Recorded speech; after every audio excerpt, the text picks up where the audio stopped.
चावल के एक दाने की कहानी।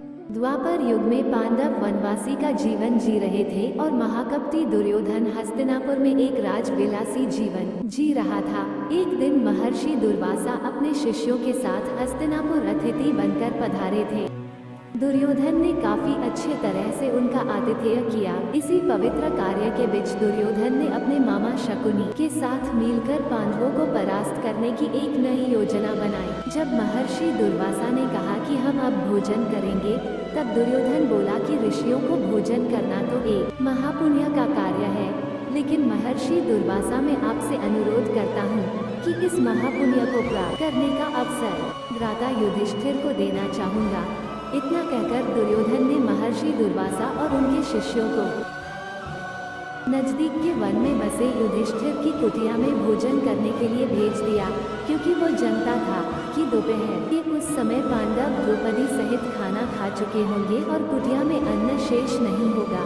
कुछ ही समय में महर्षि दुर्वासा अपने शिष्यों के साथ पांडवों की कुटिया के सामने थे। वहां युधिष्ठिर ने उनका बड़े आदर के साथ स्वागत किया। महर्षि दुर्वासा ने युधिष्ठिर को दुर्योधन के साथ हुआ अपना वार्तालाप बता दिया और कहा कि मैं और मेरे शिष्य स्नान के पश्चात भोजन ग्रहण करेंगे। इतना कहकर वो सभी ऋषिगण स्नान करने के लिए नदी पर की गए। धर्मराज युधिष्ठिर ने यह बात तुरंत जाकर द्रौपदी को बताई। द्रौपदी ने कहा, इस वक्त तो हमारे पास कुछ भी भोजन शेष नहीं है। द्रौपदी का दिल ये सोचकर घबराने लगा, अगर ऋषियों को भोजन नहीं कराया तो उन्हें महर्षि दुर्वासा के क्रोध और शाप का पात्र बनाना पड़ेगा। उस कठिन घड़ी में द्रौपदी अपने मित्र सखा कृष्ण को याद करने लगी। उसी वक्त लीलाधर कृष्ण ने द्रौपदी की कुटिया के अंदर प्रवेश किया। उन्हें देखते ही द्रौपदी उनके पास दौड़ती हुई गई और उन्हें अभिवादन करके अपनी समस्या बताने लगी।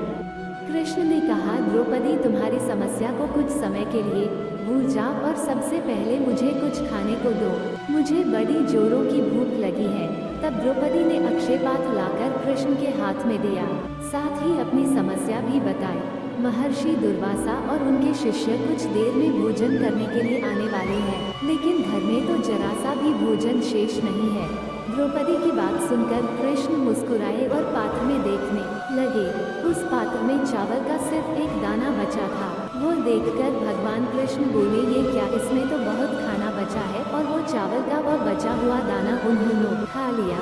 इधर कृष्ण के चावल का वो दाना खाते ही उधर स्नान करके नदी से बाहर निकले महर्षि दुर्वासा और उनके शिष्यों का पेट भर गया और उन्हें डकारें आने लगी और वो युधिष्ठिर की कुटिया के ओर जाने के बजाय अपनी यात्रा के लिए प्रस्थान कर गए। इस तरह चावल के एक दाने से ही कृष्ण भगवान ने ऋषियों को पेट भरकर उनके क्रोध और शाप से पांडवों की रक्षा की। इसी तरह के वीडियो देखने के लिए प्लीज हमारे चैनल को सब्सक्राइब कर ले। धन्यवाद।